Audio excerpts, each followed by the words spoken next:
সবে কদর, সবে মেরাজ। এই সময় দেখবেন মসজিদও জাগা লয় না, খুব ঠেল্লা টুইলা মসজিদে ঢুকতে হয়। কারণ ওই যে সিজুন্না এখন মুসল্লি ঢুকছে সবে বরাতের রাত্রিতে, সবে কদরের রাত্রিতে। আমার ভাষা বুঝুননি? বুঝলে হানা কই, এটা কি বাস্তব কইতেছি না অবাস্তব? সবে বরাত, সবে কদর, সবে মেরাজও যেই পরিমাণ মুসল্লি দেখা যায়, এই মুসল্লি কি রাতগুলা সারা দেখা যায়নি? কিন্তু মসজিদে যখন আজানটা হয়ে যেত, দোকানটা বন্ধ করে তুমি দৌড়ায়া মসজিদে যাইতা। যখন খেলাধুলা করতাম তখন দৌড়ায়া মসজিদে চলে যাইতা। চাকরি যখন করতাম আজানটা দিলে বন্ধু তুমি দৌড়ায়া মসজিদে চলে যাইতা। ক্বালু লাম নাকু মিনাল মুসাল্লিন, দুনিয়াতে তুমি মুসল্লি ছিলা, আমি মুসল্লি ছিলাম না। তাই জাহান্নামে আসার এক নাম্বার কারণ হলো নামাজ না পড়া। জোরে জোরে কোন কি না পড়া, আরো জোরে কি না পড়া। এই প্যান্ডেলের ভিতরে এই রোগে আক্রান্ত আছে না নাই? কিন্তু ঈমান যদি না থাকে অনন্তকালের জন্য জাহান্নামের আগুনে জ্বলতেই হবে, জান্নাতের গ্রাণ আর পাওয়া যাবে না। এই জন্য এক নাম্বার শর্ত হইল ঈমান। এক নাম্বার শর্ত কি? ঈমান আনতে। এখন আপনারা যারা এখানে বই রয়েছেন সবাই তো বসা, আওয়াজ যাদের কানে যাইতেছে সবাই বুঝু এক নাম্বার শর্ত যদি হয় ঈমান, তে আমরা সবাই ঈমান আনছি। এখানে যারা বসছে সবাই ঈমানদার না বেঈমান? সব ঈমানের দাবি লইয়া বসছে। তা আমরা তো আল্লাহ কইছে এক নাম্বার শর্ত ঈমান আনো, আমরা তো সবাই ঈমান আনছি। কিন্তু প্রশ্নটা হইল ঈমান আনার পরেও আল্লাহ ঈমানদারকেই কেন ওয়াজ করে? আল্লাহ ঘুরাইয়া ঘুরাইয়া খালি ঈমানদারই বলে। জাহান্নাম থেকে বাঁচার জন্য ঈমানদার কি বলে? আল্লাহকে ভয় করার জন্য ঈমানদার কি বলে? ঈমান আনার কথা ঈমানদার কি বলে? অথচ বেঈমানকে আল্লাহ বলে না, ঈমানদাররে বলে। কিন্তু আমরা তো ঈমান আনছি, আনার পরেও কেন বলে ঈমান আনো? বোঝা গেল আমাদের ঈমানের মধ্যে বেজাল আছে। বেজাল না থাকলে আমরা কই কেন? ইয়া আইয়ুহাল্লাযীনা আমানু কু আনফুসাকুম ওয়া আহলিকুম নারা। এখানে আল্লাহ কয় হে ঈমানদারেরা, জাহান্নামের আগুন থেকে বাঁচো এবং তোমার পরিবার আহালকেও বাঁচাও। কেন কোনো বেঈমানরে কইছে না ঈমানদাররে কইছে? ঈমান, আমরা তো ঈমান আনছি, জাহান্নাম থেকে বাঁচার কথা কয় কেন? বোঝা গেল বেজাল আছে। ইয়া আইয়ুহাল্লাযীনা আমানুত্তাকুল্লাহা হাক্কা তুকাতিহ, হে ঈমানদারেরা আমি আল্লাহকে ভয় করো, ভয় করার মতো। এই কেন ঈমানদারই কয় কথা এখন ঠিক? ঘটনাটা ঘটনা হইল জ্বর উঠলে পরে একটা বগলের নিচে একটা কলম রাখে, এটা কতক্ষণ রাখার পরে একটা পয়েন্ট ওঠে 102 103, এটা হয় থার্মোমিটার। এটারে কি কয়? এটা তো জ্বর মাপে। কিন্তু পৃথিবীতে ঈমান মাপার কোনো থার্মোমিটার নাই, আসেনি? ঈমান মাপার থার্মোমিটার না থাকার কারণে একটা লোকরে আমরা ডাইরেক্ট বেঈমান বলতে পারি না, কারণ আমি তো মাপছি না। ঈমান মাপার থার্মোমিটার না থাকার কারণে সুৎকুর, বিশ্ববিখ্যাত সুৎকুর, গোটা পৃথিবীর গবেষকরা বাড়ি চালান দিছে, দিয়া বাড়ি করে আনছে যে বিশ্বের মধ্যে সবচেয়ে বড় সুৎকুর কোন জায়গাতে আছে। বাড়ি চালান দিয়া যখন ছেড়ে দিছে এটা বাড়ি বাংলাদেশে ঢুকছে। টাইন্না বাই করছে ডক্টর ইউনূসরে। গোটা পৃথিবীতে ডক্টর ইউনূসরে এক নম্বরে চিনে যে উনি বিশ্ববিখ্যাত সুৎকুর। এই বাড়ি চালান দা বাইর করছে।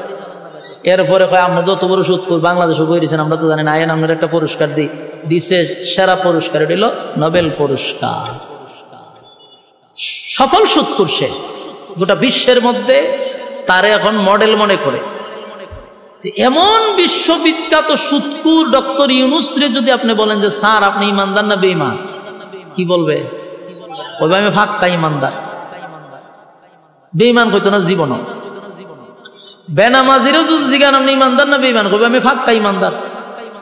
জানাকুরও যদি জিগান হেও কই ইমানদার। হ্যাঁ, লম্পট বদমাশগুলি সবগুলি কয় আমরা ইমানদার। আমার প্রশ্ন হলো ওই যে থার্মোমিটার না থাকার কারণে সুদ করেও হয় ইমানদার, ঘুষ করেও হয় ইমানদার, বেনামাজিও হয় ইমানদার, বেফরদাওয়ালাও হয় ইমানদার, আল্লাহ সরাসরি মানে কিন্তু আল্লাহর আইন কানুন মানে না এমন লোকও হয় আমি ইমানদার। কেন? ওই যে থার্মোমিটার নাই, কিন্তু আল্লাহর কাছে থার্মোমিটার আসেনি। আল্লাহর থার্মোমিটারে আমরা ধরা পড়ি। ধরা পড়ার কারণে আল্লাহ বারবার ইঙ্গিত দেয়া ভাই ইমানদারের দলগল ইমান আন। আল্লাহ তো জানে আমরা ইমানের মধ্যে গন্ডগোল, এই জন্য আল্লাহ বারবার কোরআনে বলেন ইমানদার ইমান আন, কোনো বেঈমান কয় না, কারণ এত সিল মারা বেঈমান। কিন্তু তুই তো ইমানদার না, তুই ইমানের বেশ ধরছস। আমার কথা বুঝিনি আপনারা? এটা তো একবার সিল মারা বেঈমান। আর ইমানদারের মধ্যে যে বেঈমান এ বইয়া রইছে, এ ধরছে ইমানের বেশ, কিন্তু ভিতরে ইমান নাই। এটা তো মানুষের থার্মোমিটার দিয়ে বের করতে তো না। এই জন্য আল্লাহ বারবার কোরআনে বলতেছে হে ইমানদার ইমান আন, হে ইমানদার ইমান আন। কারণ ইমানদারকে বলার উদ্দেশ্য হলো ভিতরে গন্ডগোল আছে, পরিপূর্ণভাবে ইমান আনতে হবে। কথা কি ক্লিয়ার বুঝতেছেন? ইমান আর আমল লইয়া যদি আপনি কবরে যাইতে পারেন, আল্লাহ বলেন যদি গুনাহ হয় এর বিনিময়ে জাহান্নামে যাইতে হবে।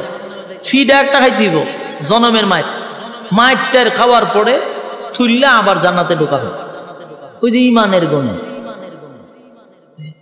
হাসরের মাঠে দল হইব দুইটা, একটা ডানপন্থী একটা বামপন্থী। দুনিয়াতে ডানপন্থী বামপন্থী আসেনি? আছে আছে। জান্নাতে হাসরের মাঠে দুই দল, একটা ডানপন্থী একটা বামপন্থী। ডানপন্থী যারা ইল্লা আসহাবাল ইয়ামিন, আসহাবে ইয়ামিনদেরকে আল্লাহ ডান হাতে আমল নামা দিয়া বিনা হিসাবে জান্নাত দিব। বিনা হিসাব, হিসাব নিবে না। প্রশ্ন হলে হিসাব নিবে না কেন? কারণ আল্লাহ যাদেরকে জান্নাত দিবে এদের কারো কাছ থেকে হিসাব নিবে না। কারণ হিসাব নিতে গেলে ধরা পড়ে যাবে, হিসাব নিতে গেলে ধরা পড়ে যাবে। এই জন্য যাদেরকে আল্লাহ জান্নাত দিবে এটা বিনা হিসাবে দিবে। তো যারা ডান হাতে আমল নামা পাবে এদের তো খুশির কোনো অভাব নাই, আনন্দের সুরেরা লাফাইতে থাকবে। ডান হাতে আমল নামা পাইছে, এত খুশি, খালি লাফায় খালি লাফায়। ইল্লা আসহাবাল ইয়ামিন, যারা ডানপন্থী, ডানপন্থীদের আমল দিবে ডান হাত, খুশিতে লাফাইব। আল্লাহ জিগে লাফাস কেন? আনন্দে লাফাই। আল্লাহ বলেন জান্নাতের ভিতরে অসংখ্য অগণিত নিয়ামত রাখছে। এই ডুববার আগে দিন আসস, ভিতরে তখন গেছে তুই শোন, জান্নাতে ঢোকার আগেই তোদেরকে কিছু স্পেশাল নিয়ামত দিব, যেই নিয়ামত দুনিয়াতে কেউ চাইলে আল্লাহ দিবে না। আমার কথা কি বিরক্ত হইতেছে? যদি ভূমিকা না বুঝেন তো সামনের ওয়াজ কেমনে বুঝবেন? আমি আপনারা জায়গা পর্যন্ত নিতে গেলে আমার এই ভূমিকাটাকে বুঝতে হবে, এরপরে জায়গাত যাইতে হবে। ডাইরেক্ট জায়গাত যাবো কেমনে? ভূমিকা বুঝতে হবে, মনোযোগ দিয়ে শুনে। দুনিয়াতে এমন কিছু নিয়ামত আছে যা মানুষ চাইলে কোনো দিন আল্লাহ দিবে না, আর আমরা পাবো না। এমনকি নবী রাসূলগণ চাইলে আল্লাহ দিবে না। আমার কথা বুঝতেছেন? এমন কিছু নিয়ামত আছে যেটা জানি আমরা পাবো না, কিন্তু এখানে যারা বসা আমি সহ প্রতিদিন আমরা মনে মনে এটাই চাই, কিন্তু আমরা এটাও জানি যেটা পাবো না। কিন্তু মিছামিছি কাল্পনিকভাবে আমরা আল্লাহর কাছে এটা চাই, কিন্তু আল্লাহ দিবে না, এটা আমরা জানি। নবী রাসূলই দিয়েছেন, আমরা দিব করতে। কিন্তু এমন একটা মানুষ নাই যেটা প্রতিদিন মনে মনে চায় না। এমন কিছু নিয়ামত আছে, বড় আশ্চর্যের ব্যাপার না? যে জানি আমরা আল্লাহ দিবে না, তা আমরা চাই কেন? যে অটোমেটিক চাই। এর এক নাম্বার নিয়ামত হলো কেউ মরতে চায় না। কথা কন না দি? কেউ মরতে চায়? আমি চাই, জীবনও চাই না। আপনিও চান না, আমিও চাই না। কেউ মরতে চায় না, কিন্তু মরতে হবে। কথা কন? মরতে চায়, মরতে নবীরাও যুদ্ধ আল্লাহ আমার মরণ দিয়ে না কবলিত।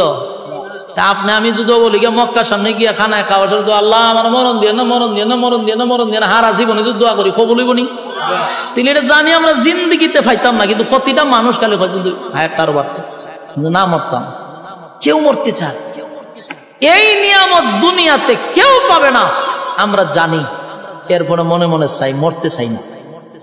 আল্লাহ কয় জান্নাতে ঢুকার সাথে সাথে নিয়ামত ফ্রি, আর কোনোদিন মরবি না। সুবহানাল্লাহ। জান্নাতে কি নাই? মরণ নামক বস্তুটার মেরে নেব। মরণ নামক বস্তুটার আল্লাহ জবাই করবো জান্নাতীদের সামনে যে আজকের থেকে অনন্ত কালের জন্য তোরা বসবাস কর, আর মরণ নেই। সুবহান। এক নাম্বার মরণ নাই। এক নাম্বার কি নাই? জান্নাতের ভিতরে, জাহান্নামের ভিতরে মরণ নাই। বুঝিনি বালাগা? জাহান্নামের ভিতরেও মরণ নাই। জান্নাতের ভিতরে যেমন নাই, জাহান্নামের ভিতরে নাই, মরণ নাই। এক নাম্বার হলো মরণ নাই। দুনিয়াতে যদি কেউ চায়, বলুন এটা আল্লাহ দিবে, কেউ পাবে? এই নবী রাসূল যদি আল্লাহর দরবারে দরখাস্ত করত, মালিক আমাদেরকে মরণ দিয়েন না, দোয়া কি কবুল হইত? কুল্লু নাফসিন যায়িকাতুল মাউত, প্রত্যেকটা প্রাণী তার মৃত্যুর স্বাদ গ্রহণ করতেই হবে, তাহলে দোয়া কবুল হবে।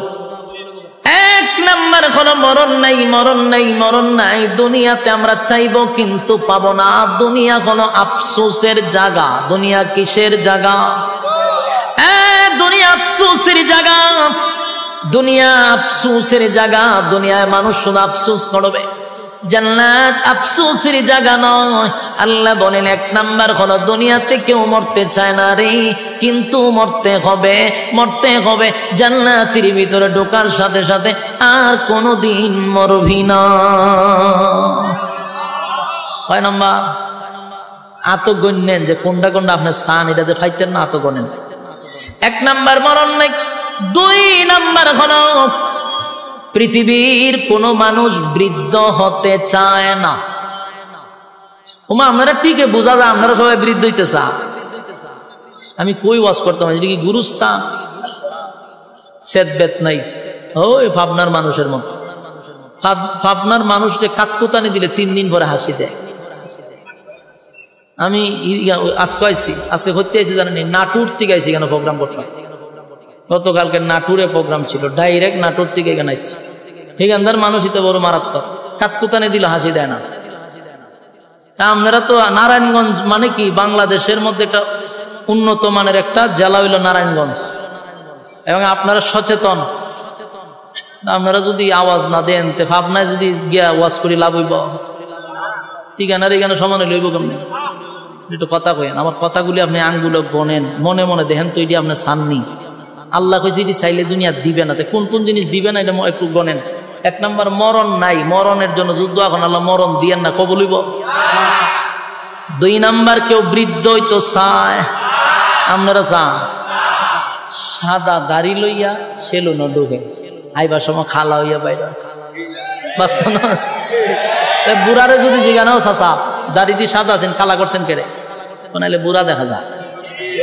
এই চাচা মিয়ার উদ্দেশ্য সে বুড়া হতে, কিন্তু বুড়া অন লাগবো নি।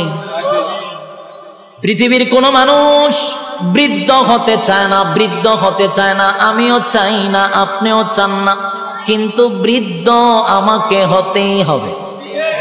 বার্ধক্যে পৌঁছে যেতে হবে। যদি হায়াত থাকে তাহলে বার্ধক্য পর্যন্ত আপনাকে নিয়ে যাবে। বয়স যত বাড়বে তত চোখের জ্যোতি কমবে, শরীরের শক্তি কমবে, দাঁত গলি লড়াচড়া করবে, বার্ধক্যে আপনাকে পৌঁছাইয়া দিবে। কেউ যদি দোয়া করে, মালিক আমাকে আপনি বৃদ্ধ বানায়েন না, বৃদ্ধ বানায়েন না, দোয়া কি কোনদিন কবুল হবে? এটি চাইলে পাওয়া যায় না। আল্লাহ বলেন জান্নাতের ভিতরে ওয়াদা দিলাম, বান্দারে ওয়াদা দিলাম। দুনিয়াতে কেউ বৃদ্ধ হতে চায় নাই, কিন্তু বৃদ্ধ হইতে হইল। জান্নাতের ভিতরে একটা লোক বৃদ্ধ হইয়া জান্নাতে ঢুকবে না। প্রত্যেকটা জান্নাতীর বয়স হবে 32 বছর। বুঝিনি আপনারা? 32 তো হবে, কিন্তু 32 থেকে কোনোদিন বয়স 33 হবে না। এটা কারণটা কি? কারণ এটা তো শেষ নাই। জান্নাতের শুরু আছে, শেষ নাই, তো বয়স বাড়তো কেমনে? 32 বয়স, কোনদিন চামড়া ডিল হবে না, চোখের জ্যোতি কমবে না, চেহারার গ্লেজ নষ্ট হবে না। জান্নাতের ভিতরে আমার মালিক বলেন, ঈমান আর আমল লইয়া যদি কেউ কবরে যাস, ওয়াদা দিলাম আর কোনদিন বৃদ্ধ হবি না। পৃথিবীর কোন মানুষ বৃদ্ধ হতে চায় না গো। কেউ বৃদ্ধ হতে চায় না, কেউ বৃদ্ধ হতে চায় না, কিন্তু এই আশা তো দুনিয়ায় পূর্ণ হবে না। দুনিয়া আফসোসের জায়গা, দুনিয়া আফসোসের জায়গা, জান্নাত আফসোসের জায়গা নয়। আল্লাহ বলেন জান্নাতের ভিতরে টাটকা যুবক বানায়া দিব রে, কমপক্ষে 32, অনেকগুলা রাওয়ায়াত আসছে 32 আসছে, 26 আসছে, এরকম ভাবে অনেকগুলা রাওয়ায়াত। সর্বনিম্ন ধরেন 32 বছর টাটকা যুবক বানায়া জান্নাতের ভিতরে রাখবে। জোরে জোরে কোন সুবহান। এই আফসোস আপনার ভিতরে আসেনি? কথা হয় না, কেউ বৃদ্ধ হতে চায় না, কিন্তু আফসোস দুনিয়ায় পড়া হবে না। দুনিয়া আফসোসের জায়গা। 3 নাম্বার হলো খাটো মানুষ যদি দোয়া করে আল্লাহ আমার লম্বা বানায়া দেন, এটা কবুল হইব নি? খাটো মানুষ লম্বা হয় না, দোয়া করলেও কোনোদিন লম্বা হবে না। অনেকের বডি একটু ভালো চায়, সবাই ভালো একটা ফিগার চায়, ঠিক নেই?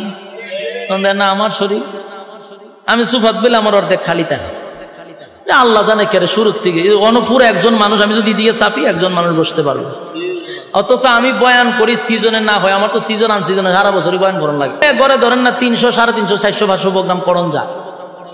500 প্রোগ্রাম যদি করি, 500টা প্রোগ্রামের প্রধান বক্তা আমার থাকতে হয়।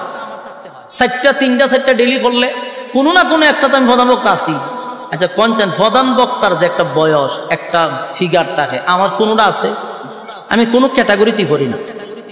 আমার মাঝে মাঝে নিজেরই শরম লাগে, আমি একটা বক্তা, সাইজ মাইজ কিচ্ছু নাই, শুকনা তো শুকনা, ফাল্লাত মাপলে 60 কেজি হই না কোনো সময়। তা আমার কিন্তু মনে মনে একটা আফসোস আছে, আমার মনে মনে গীত আছে। আপনার মাঝে মাঝে সাহেব একটু মোট হইলে ভালো আছে, এটা কিন্তু আমার মনে মনে একটা আফসোস। কিন্তু মাগার বয়স বাড়তেছে, আফসোস আর পুরা হয় না, এটা দিয়ালি কমে, লক্ষণ খুব খারাপ। সবাই একটা ফিগার চায়, ভালো একটা বডি চায়, কথা এখন ঠিক নেই? খাটো মানুষ কোনদিন লম্বা হয়? এবারে হ্যাংলা মানুষ, এটা কি হঠাৎ করে জিম যে করে এক জায়গায় বডি আছে, ফিল্টার, বডি ফিল্টার হয়, এটা কি করা সম্ভব নেই? সবার বডি কি রকম হয়? কেউ দেখা যায় ফ্যাট, শরীর থেকে ফ্যাট লইয়া গেছে আরেক দিকে, কিরকম মানুষ আছে না? আফসোস আছে কিন্তু এটা পায় না। যেমন আমার আফসোস আমি পাই না, কথা কই না দি। আবার আমার থেকে একটু মুড আছে, হের মনে মনে চিন্তা যে আমি একটু চিকন হইলে ভালো আছে। আমার অনেক বন্ধু বান্ধব আছে, আমি মনে হয় তোর বডিটা আমার হইলে সুপার হক আদায় হইলে, তখন করে আমার তোর স্বাস্থ্যটা যদি আমার হইতো, আমি যে কি দোয়া করলাম, আমার যে কি অশান্তি, আমি উঠতে পারি না, বসতে পারি না, দৌড়তে যাইতে পারি না। তখন দেখলাম আরে সব বোনা সে দিয়ে আরেক আফসোস, এ কই কম তো, আর আমি কই বাড়ত। মাগার আফসোস ঘুরে সব জায়গাতে আছে, কারণ দুনিয়াটাই হলো আফসোসের জায়গা। বাস্তব না বাস্তব? আল্লাহ বলেন দুনিয়ার মধ্যে যদি কেউ চায় খাটো মানুষ আল্লাহ আমার লম্বা বানায়া দেন, কোনদিন দোয়া কবুল হবে না। খাটো মানুষ লম্বা হয় না, স্বাস্থ্যবান লম্বা স্লিম বডি চাইলেই পাওয়া যায় না। কিন্তু আল্লাহ বলেন ঈমান আর আমল লইয়া যদি কবরে আসস বান্দারে, ওয়াদা দিলাম প্রত্যেকটা জান্নাতীর বডি কমপক্ষে 60 হাত লম্বা হবে। কি বুঝে 60 হাত লম্বা? এই ব্যান্ডেলটা যতক্ষণ বড়, ততক্ষণ বড় যদি একটা মানুষ একটা খার হয়, বুকটা হতন বড়ইব। এই গান আমার ফ্যাট ম্যাট নাই, একদম ওই যে ফিডাইনা বডি যেটা কয় ফিল্ডার, এরকম বডি অন্তত 60 হাত লম্বা। সুবহানাল্লাহ। এক মাপের, কেউ 1 ইঞ্চি বেশি চুড় এরকম না, 1 মিলের। বুঝি না আপনারা? কয় হাত? আদম নবীর মতো বডি। আদম আলাইহিস সালাতু ওয়াস সালাম 60 হাত লম্বা, জান্নাতীদের প্রত্যেকের বডি থাকবে 60 হাত লম্বা। তাহলে দুনিয়াতে আফসোস করলেন কোনদিন পুরা হলো না। জান্নাতের ভিতরে আমার মালিক কিন্তু প্রত্যেকটা জান্নাতীর লম্বা প্রায় 60 হাত করে দিবে। সুবহানাল্লাহ। দেখুন তো মনে মনে চিন্তা করে এগুলো আপনি আমি আফসোস করি কিনা? অনেক সময় চিন্তা করি আর যদি 2 ইঞ্চি লাম বইতাম, হ্যাঁ এরকম অনেকে ভাবে না? অনেক সময় আমার বডিটা যদি আর একটু ফিটফাট হইতো, বড় সড়ো হইতো, আসিনি আফসোস? দুনিয়ায় কোনোদিন পোড়া হবে না, কোনোদিন পোড়া হবে না যদি সারাদিন দোয়া করেন আল্লাহ আমি 5 ফুট আমার 7 ফুট বানায়া দেন। এই দোয়া কি কোনোদিন কবুল হইব?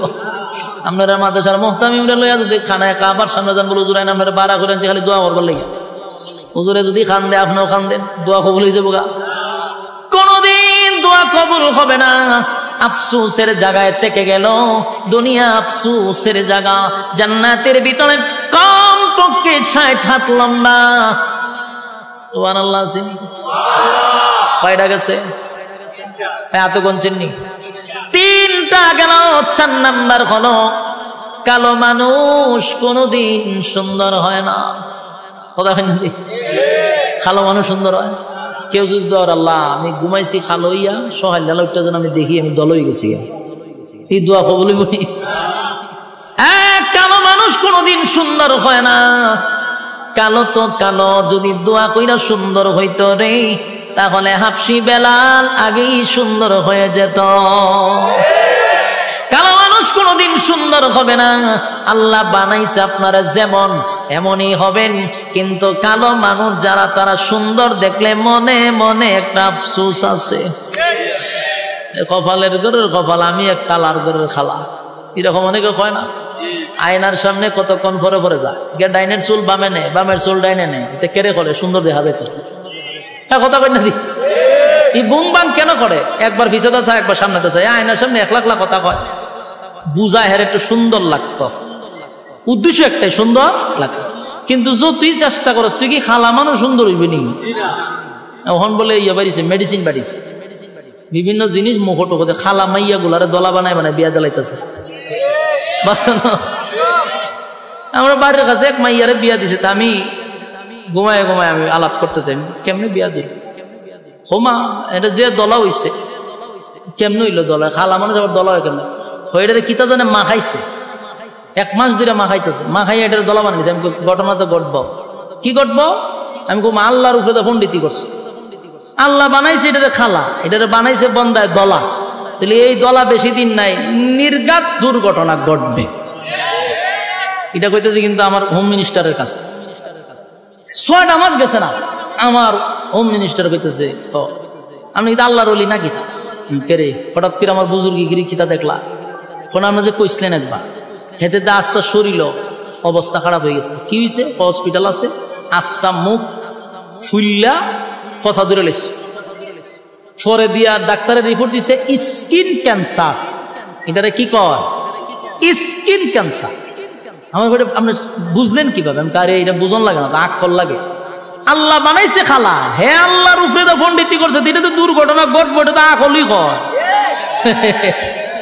এটা আখলে কয় না ক্রিম দিয়া যে সাদা করছে এটা অ্যাসিড দিয়া মুখ ফুইরা সুন্দর করাইছস এটা ফলাফল কি ভালোই বলি এটা স্কিন ক্যান্সার হবে 100% বাস্তব না বাস্তব আল্লাহর উপরে তো পণ্ডিতি করেন খালা মাইয়া গুলারে দলা বানায় মানে বিয়া দেয় পরে পরে নি বিপদ সাবধান আল্লাহর উপর দিয়ে পণ্ডিতি করা যাবে খালো যদি সুন্দর হইতো তো বেলাল হয়ে যেত সুন্দর রাসূলের সাথে থাকতো রাসূল দোয়া করলে সুন্দর হয়ে যেত গা কিন্তু কালো সুন্দর হবে কিন্তু আফসোস থেকেই গেল ঠিক নেই কালো মানুষের মনে মনে কত আফসোস আল্লাহ আমারে বানাইলেন কালো ওই কালো মানুষটা যদি মন খারাপ হয় মাঝে মধ্যে বেলালের ইতিহাস শুনবেন বেলাল কিন্তু সাধারণ কোনো কালো ছিল না হাফসি ছিল খালা কি অস্তের খালা হাসি দিলে শুধু দাঁত দেখা যাইত বেলাল শুধু কালো ছিল না চেহারার গঠনও সুন্দর ছিল না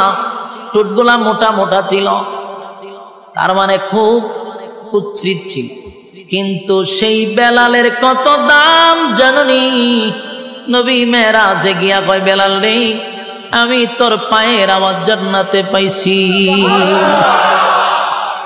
বেলালের এত দাম এত দাম এত দাম যুবক ভাই হাফসি বেলালের এত দাম কিন্তু কালো ছিল কালো ছিল কালো বেলাল যদি আজান না দিত রে সেদিন আর শোবে সাদিক হতো না বেলাল আজান না দিলে আর সে গিয়া ফসতো না কালো আছেন দাম কম না বেশি সাইড কালো আছেন এগুলা এদের দাম সবচেয়ে বেশি লুকমানে হাকিম উনিও কালো ছিল ওনার দাম অনেক বেশি তাহলে দুনিয়াতে যারা কালো তাদের আফসোস আছে না নাই সুন্দর হতে চায়, সুন্দর হতে চায়, সুন্দর হতে চায়। আল্লাহ কয় বান্দারে ঈমান আর আমল লইয়া যদি কবরে আসতে পারোস, ওয়াদা দিলাম প্রত্যেকটা জান্নাতীকে আমি ইউসুফ নবীর মতো সুন্দর বানায়া দিব। এই ইউসুফ নবী কত সুন্দর জানো? ইউসুফ নবীর দিকে তাকাইয়া মিশরের মহিলারা আঙ্গুলগুলি কেটে কেটে কেটে জমিনে ফালায়া দিছেন ইউসুফ নবীর চেহারার দিকে চাইয়া। এই যে চাইছে অন্যদিকে কাটতেছে, চাইয়া চেহারার কি আকর্ষণ, তাকায় রয়েছে ছুরি দিয়া হাত কাটতেছে, চেহারার আকর্ষণ বলতেই পারে। সুবহানাল্লাহ, সুবহানাল্লাহ। এমন সুন্দর চেহারা জান্নাতের ভিতরে প্রত্যেকটা জান্নাতীকে আমার আল্লাহ দিবে।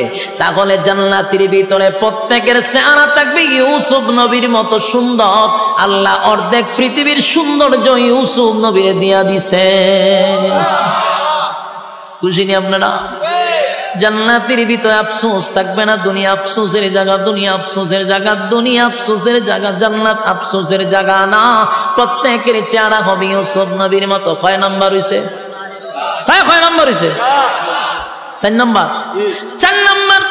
5 নাম্বার হলো কণ্ঠ। 5 নাম্বার কি? কণ্ঠ। কণ্ঠের আফসোস আছে না নাই? আপনারা আছেন? কণ্ঠের আফসোস আছে। কণ্ঠ না থাকলেও মাঝে মধ্যে কপালতা পায়। কথা ঠিক নেই? এক বেচারা বেড়া হইল শিল্পপতি, প্রচুর টাকার মালিক, কিন্তু ছেলে একটা এমন খালার খালা, এটা লইয়া পড়ছে বেচারা বড় বিপদ। একমাত্র ছেলে কিন্তু কালো, ওই হাফসি খালা। চিন্তা করছে এখন বিয়া তো করাইতে, টেকা আছে, বউ অভাব করবো নি। কথা কই না তুমি? বাংলাদেশও যার টেকা আছে, খালা না ফাইতলার তলা হোক, কিন্তু বউ আছে। হ্যাঁ মাতুন না দিক, যত সুন্দরী মাইয়া ভান আছে দেখবেন খালা গলাত লইয়া বইতে কেড়ে টেকা। কথা না? ওই ইদানিং সোশ্যাল মিডিয়াতে দেখি বুড়া বুড়া বেয়ে বেড়ায়, মাইয়া ভান ডিগা ডিগা মাইয়া ভান লইয়া দৌড় শুরু করে। আর মাইয়া ভানও কিতা যে পাইছে এই বুড়া বেড়াইতের কাছে। আচ্ছা যা তুই বিয়া করছ ভালো কথা, এটা আমরা অস্বীকার করি না। বৃদ্ধ হোক আর যাদের হোক, দুইজন মিলছে বিয়া ফেরালা। এই সোশ্যাল মিডিয়াতে এই বংশং করস করে জুতা দা ফিরানি দরকার। আমার এমন মেজার ফেসবুকটা খুলতেই পারেন যে না, খতম করে দিই বেড়ার বেড়িয়ে খারাপ। বিয়া করছ বালা কথা, গরুকে সংসার কর। এটারে খামো লাগা, এটার ডেক ডেস্কি দোয়া, এটারে দিয়ে রান্না বাড়া করা। হুমা এটারে যদি বাজার লইয়ে লইয়ে গুরস তামসা দেখায়। কথা ঠিক নি? আর ইতা দেখতে ফুলাবান যুবক যেটা ছিল কপালের ঘরের কপাল, হিটা যদি না লইয়া বাইরে তো থেকে ফুলাবানে কপালতা পাইতো, ফুলাবানে মারির তৈরি কপালতা পায়। যে কপালতা পাস করে দেখেন না, আমরা ভাই না। আর বুড়া বেড়া লইয়া দৌড় মারে। এই শুরু হয়েছে আমরা বাংলাদেশও, খালি বুড়া বুড়ি, বুড়া তার নাতনির বয়সের ফুলাবান মাইয়া লইয়া দৌড় মারে। তো জায়গা অসুবিধা নেই, কিন্তু ফেসবুকে নাচানাচি খরচ করে পুরা ফেসবুকটা তুলবার করে লেছে। চিঠি কেন যায় জানেননি? টাকা। কিতা গেলে আইফোন দেয়, গেলে বিভিন্ন দেশে লইয়া যায়, এই লো টেকার পাগল। খালাও কার জেডিও মাইয়া ভান যদি টেকা দেখে গটকরে জিগায় দেখবেন যে খালাও অসুবিধা নেই, জামাই কি করে শিল্পপতি, কার কোনো অসুবিধা নেই, কোনো অসুবিধা নেই। কিন্তু যদি ওখানে আমার একটা সুন্দর ছেলে আছে, 5 ওয়াক্ত নামাজ পড়ে, একজন আলেম, মসজিদের ইমামতি করে, মাদ্রাসাত পড়ায়, ওখানে মেরে লিছে আমার মেয়ে এরকম টিয়াদা পড়াইছি, আমরা এটি কিতাও প্রস্তাব লই আইনি। ইজাত গটকগিরি কেড়ে আপনি করেন, দমকায় টমকায় দেয়। বেড়া হইলো শিল্পপতি, ফুলা হইলো খাল। তখন গটক রে বলছে, রে বালা যায় একটা বউ দেখ। গটক দেখছে টেকাওয়ালা, অসুবিধা কি, সারা দেশ ঘুরে এমন সুন্দর এক মাইয়া পাইছে। এখন বেচারার ছেলের বিয়া করাইছে, বিয়া করা একজন বউ না বাসুর রাত্রে রাখছে। জামাই গেছে বউর সাথে দেখা করতো, বা সুন্দর বাসুর সাজাইছে। বেচারায় গিয়া ঘুমটা উল্টায় দেহে ভূত মারাত্মক সুন্দর, হে দেহে হে রাত, আরে মাইয়া হইলো দিন। ইমন ব্যবধান। মাইয়া যখন চোখ খুললা জামার ভাই চাইছে, তখন চিল্লি মেরে বেরিয়েছে, জুড়ে জুড়ে চিল্লি শুরু করছে। মানে কয় বউ, আশেপাশের মানুষ শুনলে লজ্জা, বাসর রাত্রে কান্দন নাই হাসন। মাইয়া তো খান্দা বন্ধ করে, বইরে কানতেছে। হে পড়ছে নি মহা মুসিবত। হে মনে মনে চিন্তা করে, আর এই মা বাপ সাইডে আইছে, তো আত্মীয় স্বজন সাইডে আইছে, মনের মধ্যে মনে অনেক কষ্ট। আচ্ছা তো যাক, আমি তোমার একটু আনন্দ দিব, বসো। হে সব মুজা গান শুরু করছে। এ মনে হচ্ছে একটু গান টান শুনাইলে বউর মনটা একটু ফ্রেশ হইব। এ দিছে ভাই গানও টান, চোখ খুললা দেহে বউ নাই।